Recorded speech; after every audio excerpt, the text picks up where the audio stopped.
ईस्वी के लगभग मुगल बादशाह बाबर ने काबुल को अपने कब्जे में ले लिया था और लंबे समय तक यहाँ पर शासन भी किया। लेकिन फिर आया 1776 ईस्वी का समय, जब अहमद शाह दुर्रानी के पुत्र तैमूर शाह दुर्रानी की काबुल पर नजर पड़ी और शहर उनका हो गया। तैमूर शाह के शासन काल में ही पहली बार काबुल को अफगानिस्तान की राजधानी होने का ताज पहनाया गया, जो आज भी बरकरार है। राजा महाराजाओं का दौर खत्म होते ही अंग्रेजों ने एक एक करके दुनिया के कई शहरों और देशों को गुलामी की बेड़ियां पहनानी शुरू कर दी, जिनमें से एक काबुल भी था, जहां 19वीं शताब्दी के लगभग अंग्रेजों ने अपना राजपाट शुरू किया। लेकिन विदेशी संबंध स्थापित करने के बाद उन्हें अफगानिस्तान से अपने कदम वापस खींचने पड़े। लेकिन काबुल की किस्मत अभी भी आजाद नहीं थी, बल्कि 1979 में यहाँ सोवियत यूनियन का कब्जा हो गया और 1990 के दशक में कई रेबेलियन ग्रुप्स के गृह युद्ध के चलते काबुल की स्थिति बद से बदतर हो गई। आखिरकार सोवियत यूनियन से अलग होकर शहर को एक नई उड़ान भरने का मौका मिला। लेकिन लंबे समय से काबुल समेत पूरे अफगानिस्तान पर कब्जा करने की फिराक में घूम रहे तालिबान को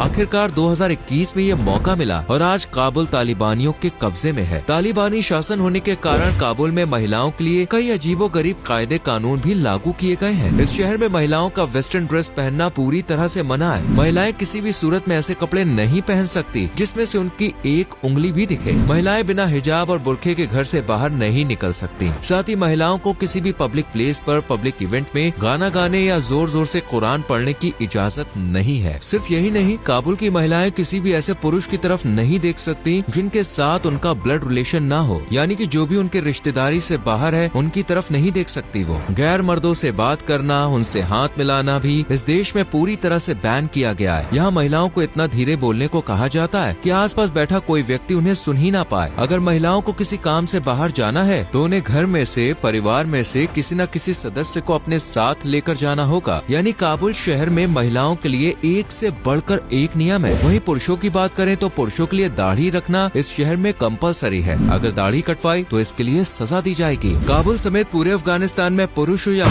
ऐसे ऐसे देश में कानून और नियम चलते हैं इनके कि कुछ कहा नहीं जा सकता। वहाँ के लोग दाढ़ी नहीं बना सकते, मैं पसंद का बाल नहीं कटवा सकते हैं और लेडीज अपने कभी अकेले जा नहीं सकती बाहर। उनको किसी न किसी को लेके साथ निकलना ही पड़ता है। ऐसी जानकारी की हमारे चैनल पर पेड़ लेते हो। Thank you. काबुल के लोग मेहमान नवाजी में नंबर 1 है और वो बड़े ही खुशमिजाज और मिलनसार होते हैं। ये मेहमानों की आवभगत करने से कभी भी पीछे नहीं हटते। काबुल में दोस्तों, दरी और पश्तो भाषा भी सबसे ज्यादा बोली जाती है, जबकि उज़्बेक, अरबिक और इंग्लिश भी यहाँ सुनी जा सकती है। इस शहर के लोगों को अफगान्स कहा जाता है और ये विविध संस्कृतियों का घर है। शहर में आपको कई